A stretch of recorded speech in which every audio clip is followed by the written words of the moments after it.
Well, happy Wednesday to you. You made it to hump day. We're going to keep on heading through the week. I hope that today this video and these scriptures are a blessing to you, and certainly want to encourage you today.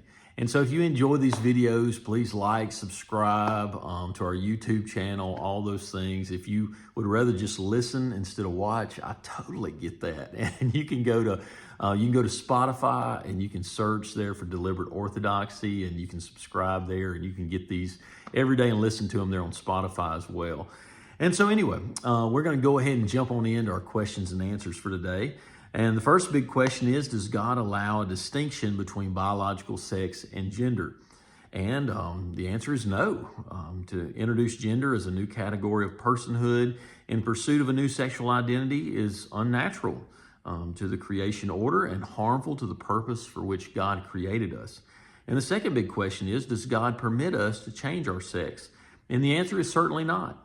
To reverse how God created us based on fallen thought and self-perceptions would be rebellion and distortion of God's creative handiwork in forming us for His glory. And so today we're going to be looking at a couple of passages of Scripture here from our EBC Family Catechism. And the first one of those scriptures comes from Deuteronomy chapter 22, verses 5 through 12. And we read there, "A woman is not to wear male clothing, and a man is not to put on a woman's garment. For everyone who does these things is detestable to the Lord your God. If you come across a bird's nest with chicks or eggs, either in a tree or on the ground along the road, and the mother is sitting on the chicks or eggs, do not take the mother along with the young. You may take the young for yourself, but be sure to let the mother go free so that you may prosper and live long. If you build a new house, make a railing around your roof so you don't bring blood guilt on your house if someone falls from it. Do not plant your vineyard with two types of seed. Otherwise the entire harvest, both the crop you plant and the produce of the vineyard, will be defiled. Do not plow with an ox and a donkey together. Do not wear clothes made of both wool and linen. Make tassels on the four corners of the outer garment you wear." And we look at that, we're like, Brother Paul, I mean, that's from Deuteronomy. We're back in the law. Does this really even apply to us? Well, it reveals certain things about the intentions and the nature of God and God's intent for mankind. When we go back and look here in Deuteronomy, one of the reasons why the Israelites are given certain rules is to show them how to glorify God, and it's to show them how to be distinct from the peoples around them. And one of the things he speaks about is cross-dressing here. In verse 5, it says, "A woman's not to wear men's clothing, a man's not to put on a woman's garment. This is detestable to the Lord." And there's a lot of different reasons for that. It is deceptive, certainly. And within a society, if you have people that don't hold to these distinctions, even in their clothing, it's deceptive in the way we relate to one another. You're presenting yourself as someone that you're not. There very oftentimes there is sexual deviance that's associated with that, and might lead people into sexual immorality and those things. And so basically, and it also is an affront to if we were created male and female in the image of God, if truly God's created us to glorify Him and to bear His image, and part of that is in our maleness and femaleness, and we reject that, well, then in a certain way, we're also showing ourselves ungrateful and unthankful to the God who made us. And that's why this follows by all these kind of strange laws that Moses is giving to the people here in these verses. It seems kind of strange. It's like, why can't a donkey and an ox plow together?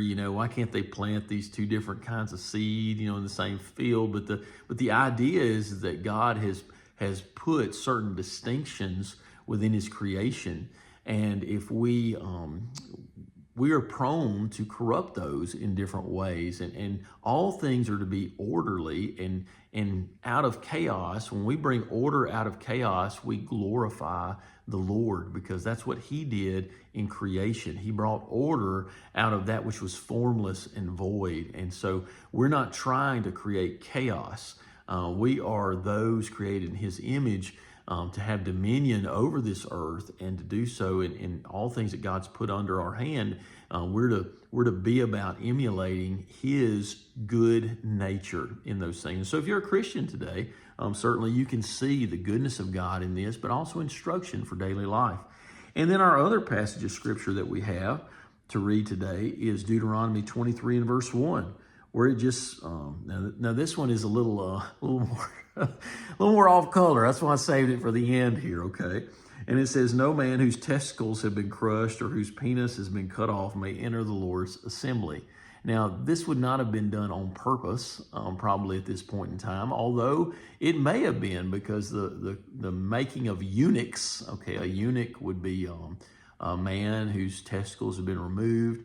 Eunuchs were a part of some of the peoples that were in the land there. This would be done to make a person more loyal to a king or a queen, or even sometimes they would do this to make a person more loyal if they were a priest or served in some way in some kind of idolatrous assembly of some sort, temple or whatever it might be. And so this might be done in those ways. It also could happen because of accidents and those kind of things. And so the Lord is reminding the people that they're not to go about these things. This is not, to become a eunuch, all right, is not something that God would require of those who are going to serve as priests and helpers in his temple or in his tabernacle, that God would let you remain as you're created. And even in your maleness and in your family life, those things would glorify the Lord. One of the things you don't see in the Old Testament, you don't see priests being called to a life of celibacy or any of those things. They had their own families, and that was part of the way that they glorified God. And children were seen as a blessing from the Lord. And so family life was something that was very important.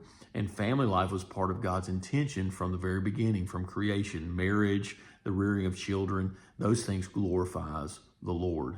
So I hope that this was helpful to you today. I hope it was a blessing to you.